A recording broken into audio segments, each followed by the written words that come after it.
So it is now 3:30. I'd like to introduce our speaker today, Professor or Dr. Nicole. She recently defended successfully her dissertation at Johns Hopkins University and will be graduating officially in the spring of 2015. Her PhD her dissertation was titled Game Hunters, Provocateurs, Digital Mediations of Violence, Gender, and Faith in the Arab World. Her PhD is from there. Her bachelor's is from New York University, where she graduated in political science with honors. She has recently been a lecturer here, so some of you may have seen her around the offices, as well as a lecturer in ethnic studies. Her research interests include new media and digital technologies, human security, gender and sexuality, social media, critical GIS gaming, algorithmic geopolitics, and the Middle East. She has also recently had an article accepted at Security Dialogue, which is of course one of the top 10 journals in the field, so it's a really important accomplishment. And that is actually the subject of her talk today, the cartographic ambiguities of harassment. And so I'm going to turn it over to Nicole for the talk, and then we'll have some time for question and answer afterwards. Thank you, Debbie, and thank you all for coming. I'd also like to thank the Department of Political Science for giving me this opportunity to share my research with you today on the politics of sexual security and crowd mapping in Cairo, as read through the project of harassment. And as Debbie mentioned, my research on this particular project is being published in Security Dialogue. It's also going to be a chapter in my forthcoming manuscript titled Gamers, Hunters, Provocateurs, Digital Mediations of Violence, Gender, and Faith in the Middle East. I've changed the title. I'd like to briefly situate my research on harassment in the broader context of my book project, which addresses how sexual violence, human security, and women's rights in the Middle East are increasingly conceived of as a technical problem that can be solved with the universalization of everyday digital platforms and communications technologies. I'm interested primarily in challenging the so-called neutrality of digital platforms and devices to show how things like commands, codes, and protocols can and do reanimate colonial tropes through the organization of data, and at the same time that they provide new modes of and opportunities for politics. So the project is in part response to a number of prescriptive reports published over the last 4 years by organizations like the United Nations Entity for Gender Equality and the Empowerment of Women, and also the United Nations Economic and Social Commission for Western Asia, which have tried to take stock of what they see as the backsliding of the women's agenda in the Middle East after the 2011 demonstrations. So these reports foreground abstract notions of equality, democracy, and freedom for women through religious and cultural reform, enabled specifically by social media and other forms of network communication. So the end goal of these interventions is that Arab and Muslim women might either be given opportunities to change or circumvent restrictive political and cultural institutions, or where such a disposition might be lacking, be taught to turn away from religious conservatism and support more enlightened versions of social and political change. So there's a growing scholarship that's very critical of these discourses and their appeal to culturalist explanations for lack of gender equality in the region. However, the extent to which this scholarship engages the actual technologies of mediation themselves, these critiques generally center on issues of technological determinism, meaning that the technology drives politics and values, or technocentrism, meaning that all questions about rights or politics should be oriented toward technology. So my work speaks to this scholarship in that it does try to provincialize how people in America and in Europe use social media, but it also is trying to do something a bit different. I'm trying to engage here the agentic capacity of digital media and communications technologies, and how certain modes of gendered and racialized knowledge about the Middle East are produced through specific ways of organizing and representing data. So I use a very interdisciplinary approach to show how politics in the Middle East has important implications for theories of global communication and the networks of material labor that support it.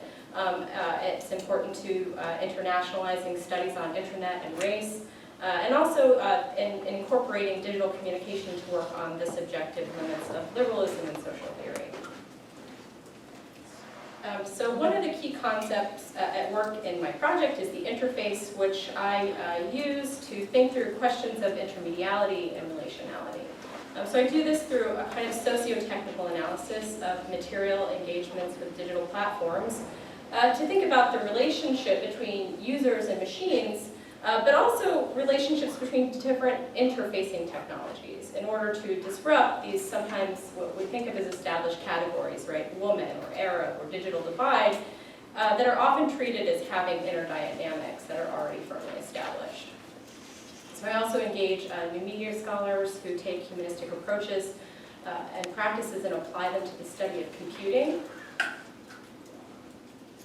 So Ian Bogost's outline of different areas of focus in the study of computational media have been really useful to me in thinking through this question of technical agency in the context of the so-called woman problem in the Middle East, as well as for thinking about computational media and social analysis together. So first is reception and operation. So what is the experience of the user when they're engaging these technologies, and how is that experience expressed? And I'm not just looking at how information is expressed by people and then relayed by data, but also how information is expressed visually, organizationally, and also quantitatively. The interface is another. So here I'm looking at relations that are happening at the site of the visible or operable part of a computer system, between people and computer systems, but also between computer systems themselves. And then finally, form and function, what are the operations and behaviors of the program? So the book is oriented around a theory chapter and then 4 substantive chapters that each engage a kind of high-profile media event in or about the Middle East that attracted an intensification of discourse about gender violence, sexuality, and rights.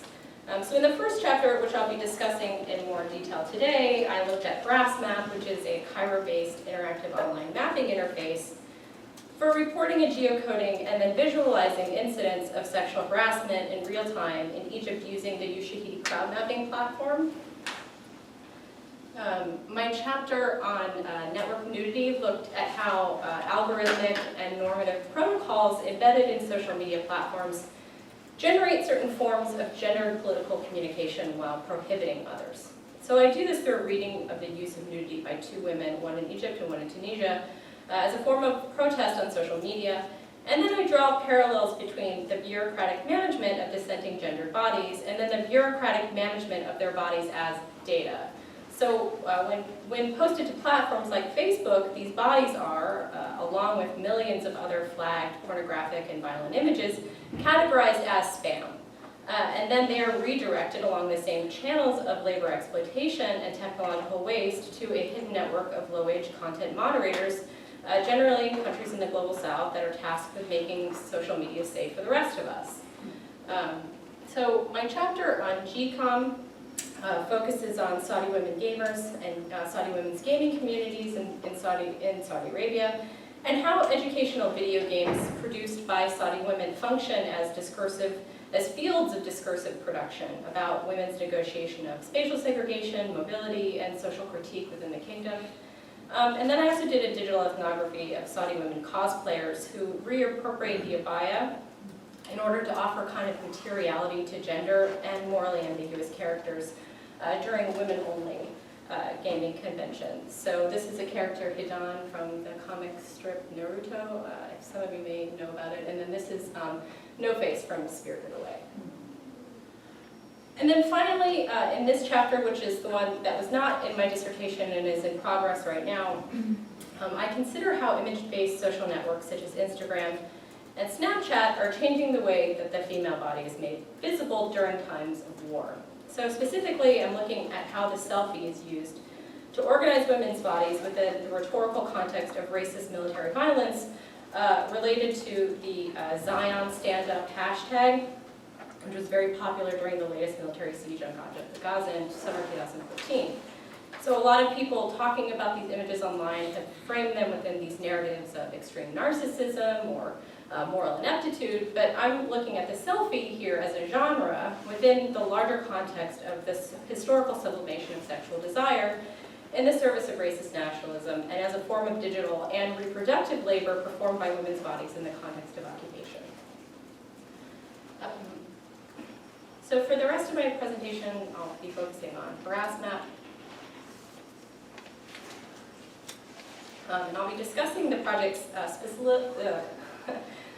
project-specific policing techniques in the context of what I identify as an incipient merger between UN gender discourses on sexual security and the use of crowdsourced data for human security governance. So I explained how HarassMap employs a particular territorial strategy to capture and redefine the policing of urban sociality as a three-dimensional space, from satellites to mobile handheld devices. And this enables the project to make visible particular kinds of targets through the project's mapping interface.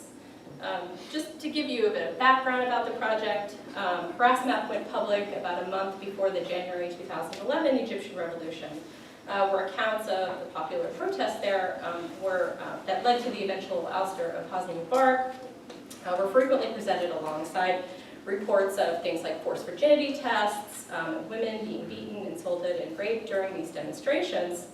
And then the issue of sexual violence in Egypt actually received heightened international attention with this very high-profile assault of CBS reporter Lara Logan, which emphasized mob-style attacks on women protesters and accounts of the Arab street teeming with these hypersexualized, hyper-masculinized mobs of young Arab men.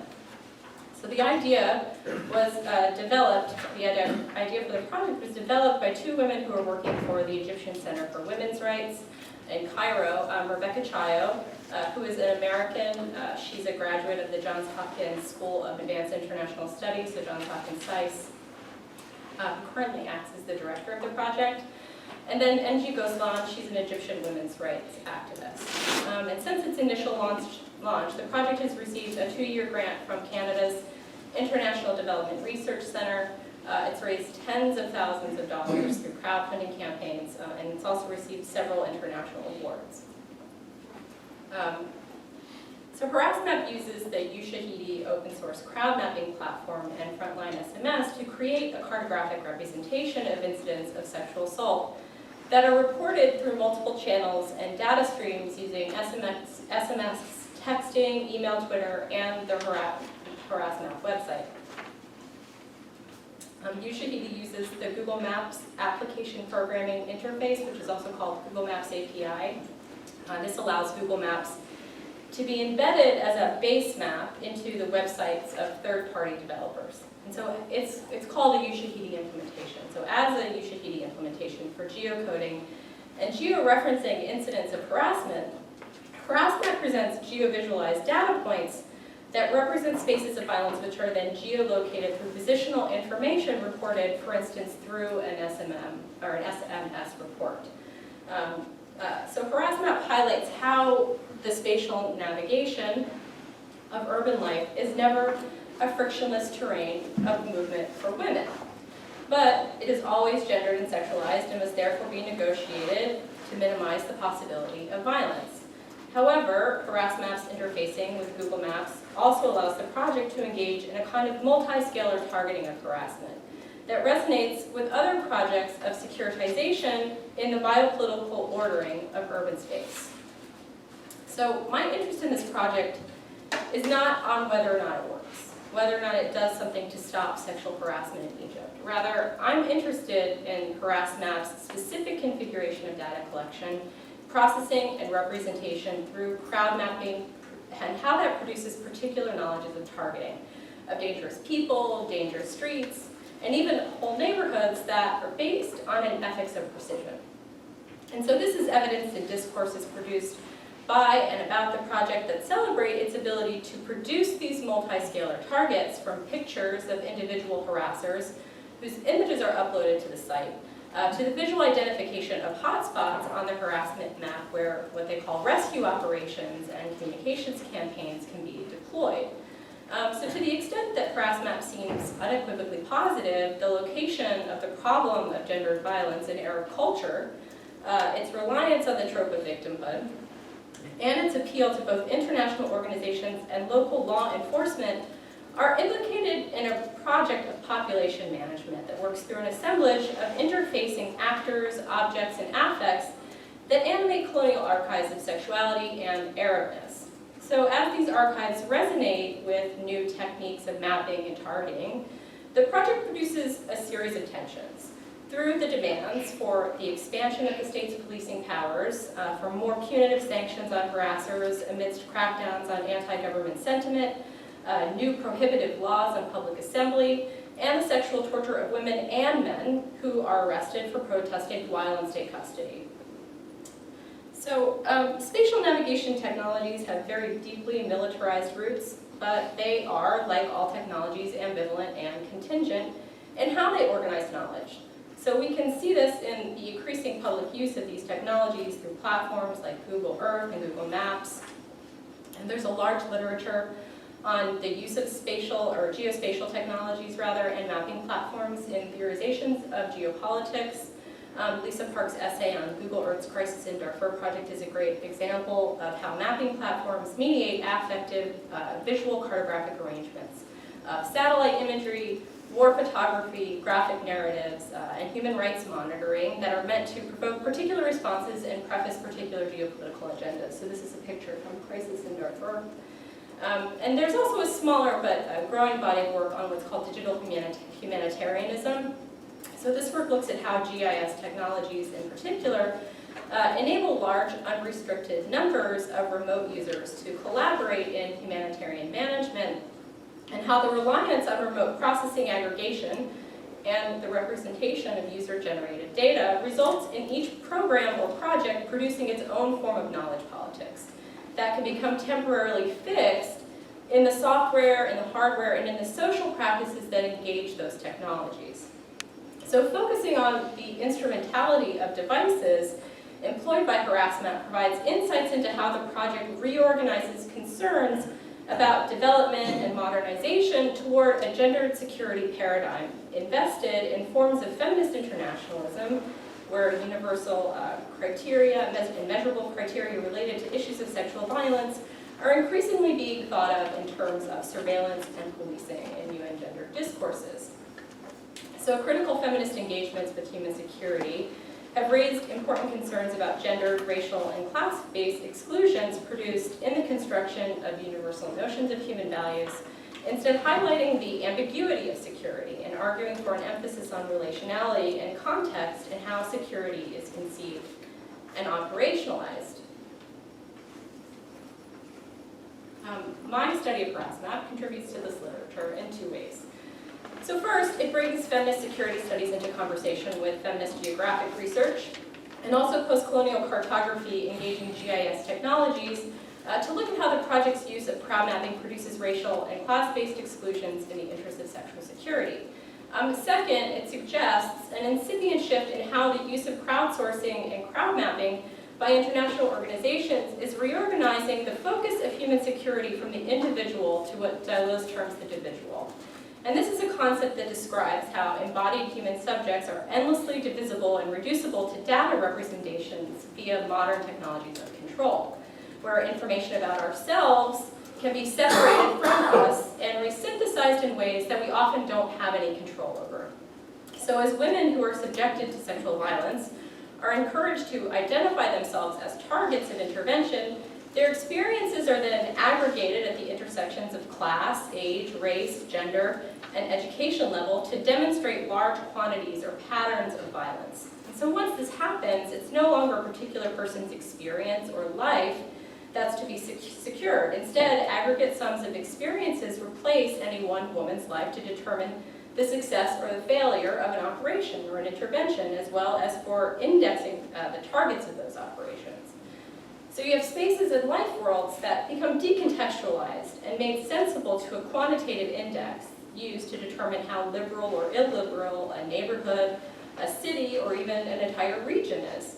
So here the streets of Cairo become a space in which the highly sexualized bodies of Egyptian men and women are tracked, tagged, and coded in ways that may seem innocuous, but in fact fall into a dispositif of security that renders this data useful in establishing certain relations of force. So Palomar describes this phenomenon of UN-affiliated NGOs working locally on the issue of harassment in Egypt within what he terms a middle-class, law enforcement-centered rescue protection framework. So my reading of harassment pushes Samar's analysis further into the government of things, and specifically toward the performative role of material objects in practices of securitization and how they produce particular frameworks for security that privilege international norms and a middle-class consumerist understanding of public space that mutate older epochs of racial and sexual knowledge. So a a bit just about how the project functions. Harassmap has both an Arabic and an English interface for reporting harassment, where individuals are prompted to assign the incident a particular category provided by the site. So this could be touching, rape, cat calls, phone calls, things like that. They're also asked to give the location of the incident, a summary of what happened, along with a series of demographic indicators, including gender, age, level of education, and so forth. The harassment maps, or the Harassmap research team regularly reviews the map to identify what it terms hotspots, where community organizers are deployed and communications campaigns are deployed aimed at encouraging action against sexual harassment in accordance with a series of guidelines that are provided by the organization.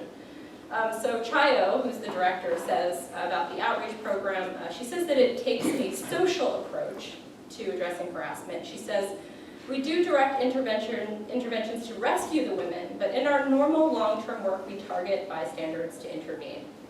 So it's very kind of militarized language. These are just some images from their communications campaign online. Volunteers are trained to speak with people on the street, and printouts of the map are distributed to demonstrate proof of the problem as endemic to a particular area.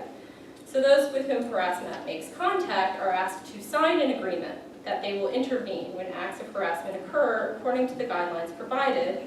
And in instances where people are reluctant to sign a contract, Harassmap will read this contract to them and will ask them for a verbal agreement and will sign it on their behalf.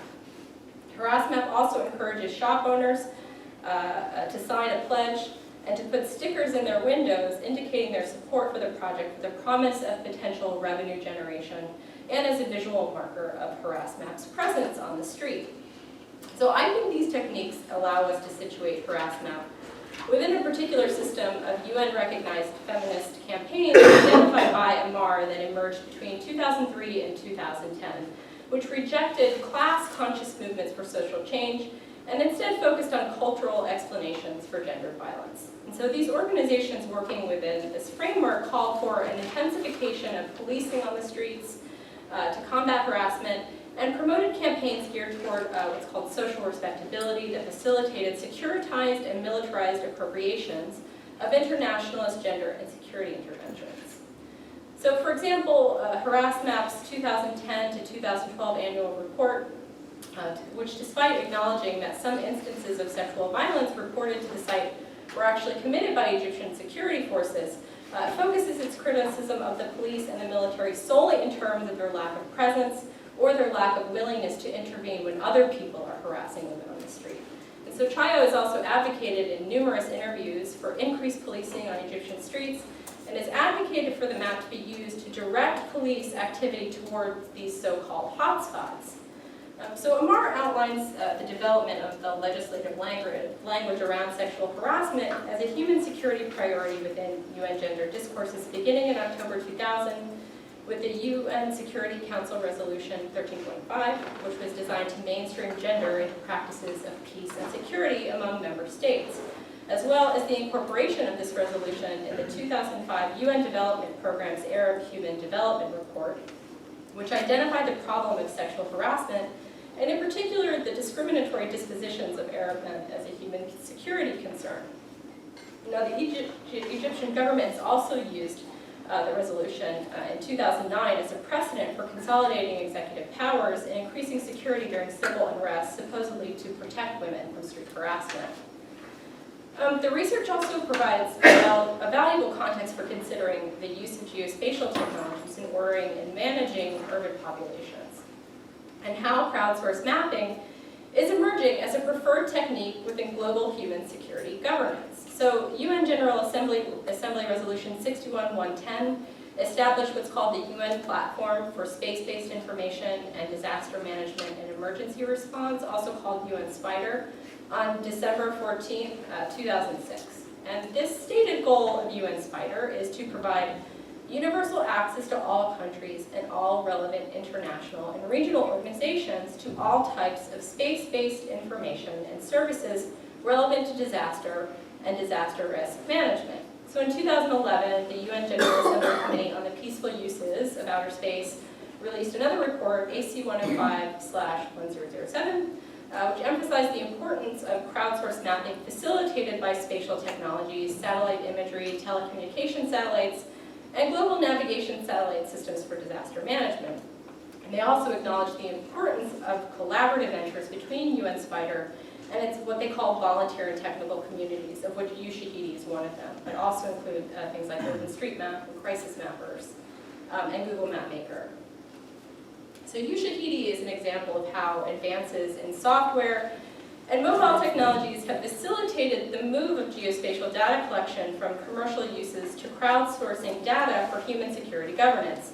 Crowd mapping has become increasingly popular for addressing what Ushahidi co-founder Eric Hirschman calls the problem of wasted crisis management, which he explains as an ability to produce crowdsourced reports in excess of the ability to consume them. Now, crowdsourcing speaks to a particular kind of relationship between space and calculation that contributes to a phenomenon that Crampton and Eldon have identified as the mathematization of the subject, where space is made amenable to thought through particular forms of calculative rationality. Now, in the case of HarassMap, crowd mapping produces a particular visualization of urban life where statistical inferences about sexual violence remain distinct from questions of economics, inequality, militarization, austerity, and geopolitical relations.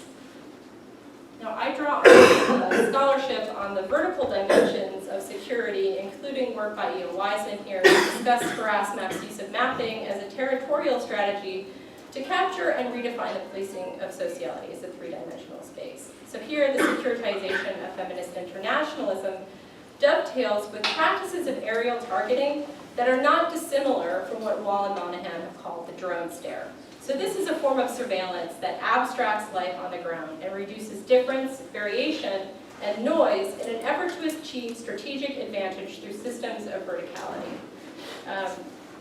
So Brandon Hewitt's work on Google urbanism also provides insight for thinking about HarassMap and how it presents a vertical solution to the problem of sexual violence. So in their account, global satellite imagery, digital cartography, geospatial data collection, street-level digital imagery, social media, and other data and software that make up Google's mapping interface are combined as an always-on interactive datascape. And these platforms become a flexible and multi-scale portal through which urban life can be enacted, mediated, and experienced, and where our relationship to the world is one that is becoming radically accessible, zoomable, and pannable in a myriad of mobile and near real-time ways. Now, the fact that Google does not produce any of its own aerial images does not diminish from the fact that patterns of information have the potential to become real and reinforced as Google is continually relied on as a true representation of the offline world. So here, new kinds of public consciousness through particular aesthetics and visibility make certain kinds of knowledge visible while obscuring others. So these layered regimes of visibility, access, and control that are embedded in these interfaces speak to HarassMap's use of geospatial data for targeting, as well as the use of the harassment map as irrefutable evidence that sexual violence is happening in a particular location. So as Rebecca Chadha notes, it's so easy to zoom in, make a printout of the map, and bring it to people in the streets and show them, this is our neighborhood. HarassMap points also out to how advances in mobile technology have territorialized the capacity for aerial surveillance from overhead images produced by military-grade satellites to quotidian ground-level mobile communications devices for capturing video, photographs, and other forms of data. So the complex interfacing between practices, technologies, people, and policies creates what I call a target chain, which is used to direct HarassMap's management of Egypt's urban spaces. So my use of the target chain is inspired by Derek Gregory's theorization of what he calls the kill chain in his discussion of more overt forms of violence in drone warfare and unmanned aerial vehicles, or UAVs. In Gregory's description, a kill chain is the dispersed apparatus of network actors, affects, objects, discourses, and practices that produce targets as these elements pass through the chain. So the process of passing through creates particular kinds of subjects when bureaucratic practices and acute forms of violence are brought together in the creation of targets. So harassment's less overtly militaristic forms of intervention are also comprised of an assemblage of disparate and dispersed elements, including Egyptian women, NGOs, liberal international discourses on human rights, smartphones, GIS software, the Ushahidi platform, local shopkeepers, international donors, also images of young Arab men in moving cars, and security states that are drawn together in the creation of decisive objects for aerial targeting.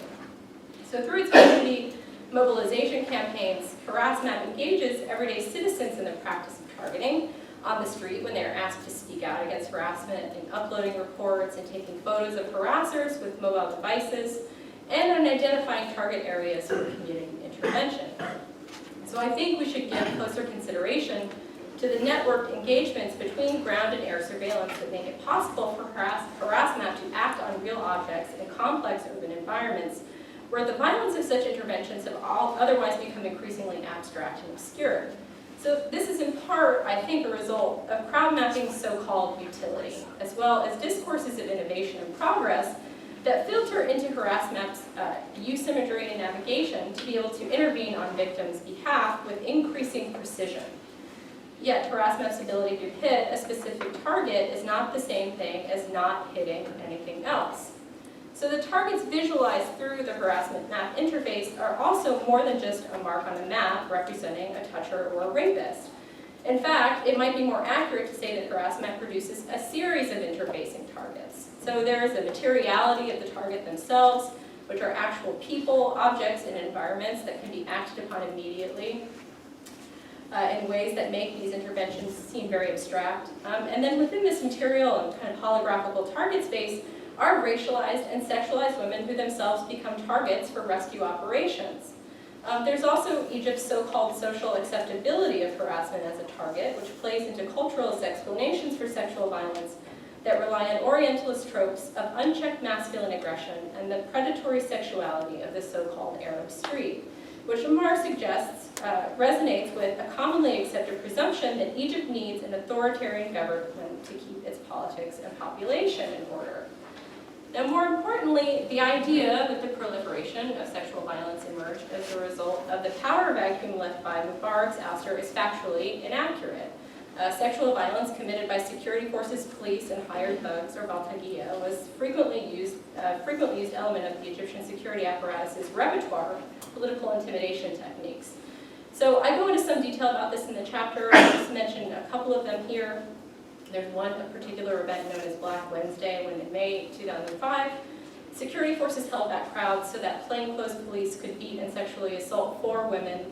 Some of them were journalists, and they were just calling for a boycott of a constitutional amendment that would strengthen Mubarak's position in government and solidify the succession of his son, Gamal. I also talk about how in November 2008, Egyptian security forces arrested 400 young men and boys between the ages of 15 and 17 for flirting offenses. And according to Cairo police director Farouk Lashin, at the time, this was seen as a victory among many women's groups demanding for more police intervention on the street. A similar culture of terror continues under al-Sisi's rule, despite recent overtures to international demands for more government response to the issue. So Egypt signed the UN Declaration of Commitment to End Sexual Violence in Conflict in 2013. In 2014, made sexual harassment a criminal offense, with a punishment of up to 5 years in jail and fines ranging from 400 to 7,000 pounds. Now, however, the enforcement of sexual harassment law seems highly selective at best, and at worst is used as a justification for extending police brutality and extending mass arrests of protesters. So harassment has almost nothing to say about the role of the Egyptian government and Egyptian security forces in directly perpetuating a culture of sexual terror among its citizens. When explaining why they think sexual harassment has become so common in Egypt, they argue that no data exists to explain this phenomenon, but that based on their experience, it seems reasonable to contribute it to a form of general aggression, power, and violence within Egyptian society. Women are more likely to be attacked, in their explanation, because they occupy a lower position within society, And the government's passive attitude toward the problem of sexual harassment seems to be exacerbating the issue. However, the examples of sexual violence illustrated above seem anything but passive. So bringing the discussion of precision back in, these examples provoke the question of what else might lie beyond the radius of the blast, so to speak, of HarassNap's targeting campaign. Does the HarassNap team and its volunteers consider those who might not otherwise become targets of the state, for instance, women who are protectively detained from harassment during protests? Are these women simply considered collateral damage and an overall appeal to more policing of sexual harassment? Can the program offer justifications for its own casualty levels that also arise as sexual harassment becomes more targeted and more decisively by security and legal apparatuses? And could the map itself be used and interpreted in a different way? Given the prevalence of the state's use of sexual violence against political dissidents, is it possible that hotspots could also reflect areas where class-based mobilizations are gaining traction and where these plainclothes thugs and plainclothes police officers might be active? And where do LGBT communities fit, or alternative forms of public sexuality? So can the map ever be used to reduce state intervention in political publics rather than increase it? So in closing, what I've tried to show here is how HarassNap's use of crowdsourced data for mapping sexual violence provokes us to think about the relationship between technological contributions to securitization and the sometimes hidden violences of feminist humanitarianism that translates era bodies, streets, and cities into targets for remote monitoring and intervention. The militarized systems and market rationalities from which these technologies have emerged cannot be entirely separated from the techniques of ordering and targeting that they make possible in the specific context of the harassment map. Now, there are certainly variations and diversity in both reports and community responses within and across these emerging security scapes, but the map's resonances with other forms of aerial targeting reveal broader patterns that depoliticize class-based politics around the issue of harassment and promote an increased security state presence without acknowledging the incidental violence of this kind of strategy. Treating harassers, streets, and neighborhoods as targets abstracts the political, social, and geographical context of harassment, reducing difference that might otherwise highlight the moral and political ambiguity of the map, and has the potential to normalize the ongoing subjugation of those who find themselves outside these norms and legal regulations as they become racialized and sexualized targets for discriminatory observation and intervention. The aerial observations operate on multiple discursive and affective registers, where categories and identities that are created by the map are far from objective. They include, but are not limited to, Baltagian civilian, women and middle-class consumers, working-class youth, and the Arab street. When used as evidence of gendered sexual violence, the map blurs how these categories are constructed and conflated, flattening their nuance into a calculative set of variables that can be geolocated, ordered, and filtered into zones of security and insecurity. These zones are then constructed as the differential borders between the discursive tropes of developed and underdeveloped, between civilized and backwards, and so forth. If we take HarassNap, which makes claims about the moral significance of its precision technology at its word, how can such technology be used in a way to help stop gendered sexual violence against women without depoliticizing the strivings of working-class Arab youth, or obscuring other extant examples to combat gendered sexual violence? I can see that the Ushahidi platform works very differently when it is used, for instance, to locate individuals and communities in need of provisions after a tsunami or an earthquake, or when it attempts to locate hotspots of sexual, then when it attempts to locate hotspots of sexual violence. Also, the targeting logics that organize the HarassNap project may work very differently in Cairo than they do in other locations.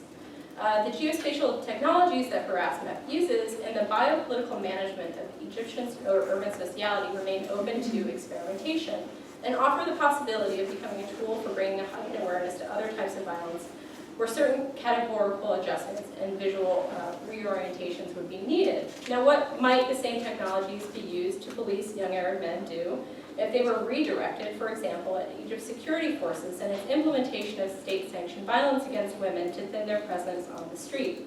This potential resides in the realm of speculation for now.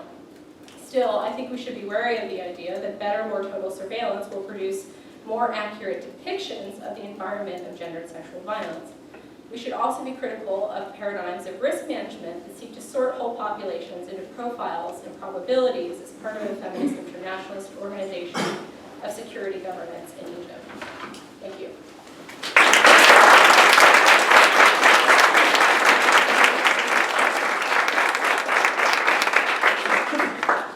We do have time for questions. If you want to just go ahead and field them, and then we've got about 45 minutes. Just a sip of water.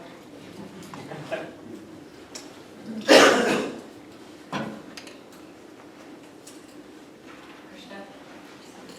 Yeah, as you were talking, I'm continuously seeing the figure of Giuliani and all the mapping techniques of where to send the cops, you know, a complete profiling of New York City in terms of crime, proclivity to crime, abstracted from precisely the sorts of things you want to bring into the picture, which is, you know, what kinds of neighborhoods are these, what's the economy like over there, what's the unemployment level like over there, what's the racial profile, etc.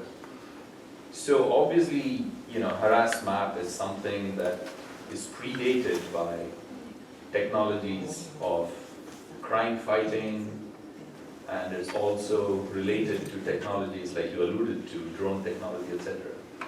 So I guess my question might be, it's a sort of large question, but could you like place harass map in the context of a more global securitization, mathematization?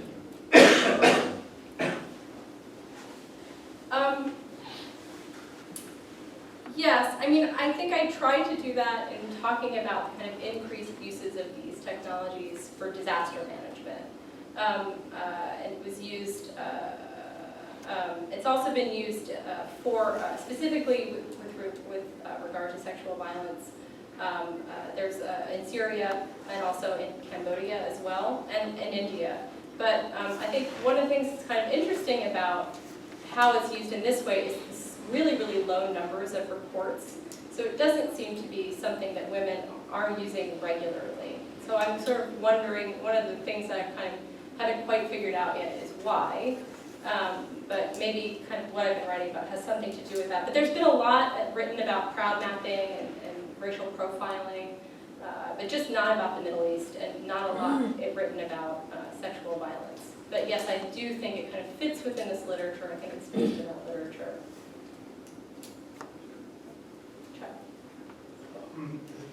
One of the things that came to mind, particularly when you mentioned these young men who were arrested by the Egyptian police for flirting, was the whole phenomenon of lynching and rape in the United States, and the feminist movement's response to that, and the theorization of intersectionality that various people, like Kimberly Crenshaw, have sort of applied to that. And I was wondering whether there was anything in this work that you see as paralleling that, or whether you're drawing from that, particularly in terms of the women's reporting, and in that sort of in that phenomenon, the way that white women were employed as reporters, even sometimes against their will, and also the ways that that the patriarchy, the sexualization and patriarchy is reinforced by the defending of women against men who are others. So I thought of that as you were talking about the Egyptian police and all this, and I'm wondering where that comes into. And I had not thought about its relationship to lynching, but I think it's a really provocative question, something that I would want to think more about. It definitely has to do with questions of sexuality and patriarchy for sure, and why do some people feel like more surveillance, more total surveillance, right, is sort of the answer to kind of giving us a better picture of the environment of sexual security, right? And I think, like what you had said, the fact that it abstracts all of these other elements, right? Because that's just it's kind of the nature of the map, right? It presents a visual kind of representation of reports, and everything is sort of sublimated or subsumed, rather, by that. So it makes it very difficult. I mean, for me, it kind of brings up the question of whether or not the map is actually salvageable, and where should we be looking to kind of more sort of local or indigenous ways of addressing sexual violence, which are happening in Egypt, but they're not getting two-year grants from the Canadian Development Program, and they're not getting hundreds of thousands of dollars in crowdsourced funding. Kathy? Yeah. My question follows up on what you just said. I was thinking about alternatives that other parts of the world. Feminist groups have responded to sexual violence in urban spaces in ways that don't further empower the state.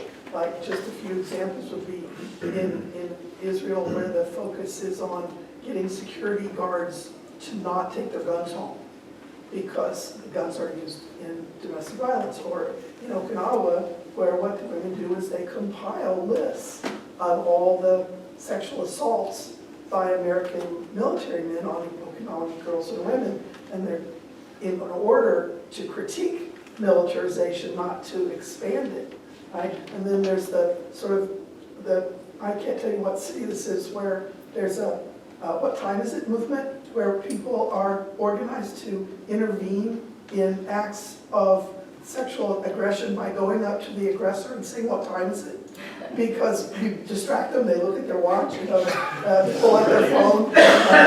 And so it's, I mean, I can imagine all of those would have potentially negative sides to them, but why this one? Is it just because there's so much money in this one? Why is it so popular? Yeah. I think it kind of appeals to this idea of a technological solution to the problem.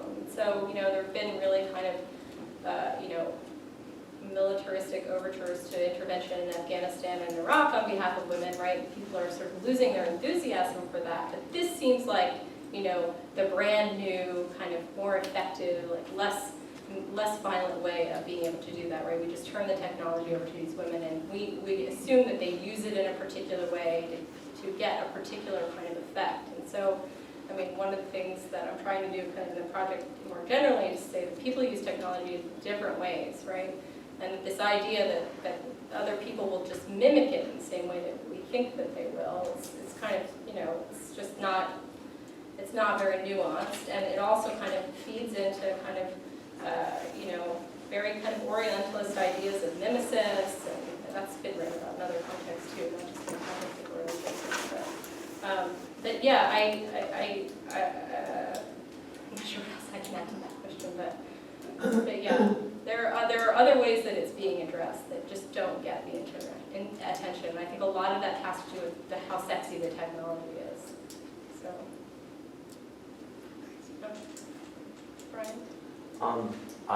This was making me think about London's affinity for CCTV surveillance and how this kind of analysis that hones in on sexual violence and maybe certain kinds of the physical traits of certain individuals versus London, which is like trying to solve crime generally against all kinds of individuals. So there's not the same kind of knowledge politics maybe. But I was wondering if there were any parallels there. Yeah, I mean, in part, it's not really just about stopping harassers, right? But it's about producing a particular kind of public sexuality in the street as well. So, so I think in that sense, yes. But, and maybe like criminalizing whatever it is that doesn't look like that. Mm-hmm. Well, because I was thinking about how there isn't a harass map right now you're saying it's just in Cairo, but how there maybe there are other things. There's one in names. Syria, there's one in Syria, there's one in Cambodia. I think just those two places. But it's not, they're using the Ushahidi platform, but they call themselves something else. But Harassment does have global aspirations, so they see this as a kind of, first kind of like a testing program in a way. But they do see it kind of branching out to other places, other cities. thank you for your presentation, and there's a lot about your work that is new to me and pretty exciting to think through. And so I guess one of the questions, my question really is about sort of what is your methodology for thinking through that relationship between what's happening on the ground and sort of that the complexity and nuance of the ground and these very specific kinds of places, and then your analysis of technology and your treatment and thinking of it and about it. Again, it's a new area for me, and so I'm really interested in learning more about your approach. So I wouldn't say I have a methodology. I think the closest thing that maybe I could relate it to would be something like actor network theory. But I see my work as more kind of organized around a series of questions and relationships between people and technology. So I have literatures that I turn to think about the questions that I ask. And so some of those literatures include critical cartography and post-colonial cartography, feminist security studies, HCI, visual studies. But this was, I'll just kind of go back. I mean, these are really the questions that I'm sort of concerned with, and I sort of start, I start from a position of kind of thinking these things through, right? Thinking about what's happening at the site of the interface, right? What kinds of relays are happening between people and the program, right? What is the program trying to do? What is the software trying to do? In excess of any sort of intentionality on behalf of people, right? And then also, how is the information presented, right? Visually, organizationally, architecturally. But I'm interested in kind of material theories of international relations too, right? Thinking about the performativity of security objects and thinking about questions of human security. You were referencing Paul Amar's Security Archipelago, and I think one of the things that Amar is trying to do is he's also trying to talk about the changing nature of neoliberalism. Yeah. And I was wondering to what extent you can, your study of harassment is telling us something about the changing nature of neoliberalism, particularly I think the relationship between technology, security, and political economy. And I was wondering whether you can say a little bit more about the implication of technology, particularly in moving forward, for example, this kind of neoliberal management discourse around security. So I was wondering what your insights are. Yeah, I mean, I think that there's a really strong relationship between this idea of mathematization of the subject and then also this idea of divisuals. So I'm kind of thinking about those two things together. So what happens is, when we start incorporating these technologies on kind of broader scale, is that, again, it doesn't seem to me that it's no longer the person that's being secured, but it's the data. And people become sort of separated from that data, right? So it's no longer their experience or their bodies, but it's looking at these kinds of calculations and representations, numerical representations, to make claims or judgments about, how developed an area is, or kind of how in line a particular area is with these international norms. And so I see that as very much related to kind of shifts in neoliberalism, or just maybe not shifts, but just new aspects of it that the technology reveals, right? When we pay attention to it, we can ask questions like the questions that I Does it reveal it, or is it implicated as well? Because I think that there's, to some extent, at least, what I see here is this kind of connection between, what Lefebvre calls spaces of representation and representational spaces, right? This kind of attempt to capture certain neutrality, technically, scientifically, that in fact actually is deeply implicated in pushing a certain kind of neoliberal discourse, or even the production of a certain neoliberal subject or subjectivity. I would agree with that. Yeah.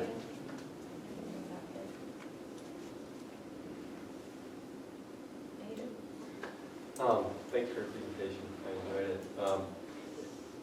It reminded me of kind of there's a political ecology literature about counter-mapping, mapping and counter-mapping, and the way that's used by a lot of ADAC groups, indigenous groups, but the way in which it's also problematic, it hardens certain kinds of ways of thinking. It already dismisses the kind of discursive battle that you could potentially have about maps. But my question actually was more about, I think the problem of harassment and the production of how that becomes a problem. And I think in some ways there's an empirical question about whether it's really a problem. And then part of what you're saying is that the way in which that problem gets defined is through discursive methods and technologies like harassment. And one of the things that spoke to me was the way in which you talk about how it depoliticizes the role of kind of security forces, right, and the former authoritarian regimes, and the way in which they were perpetuating that kind of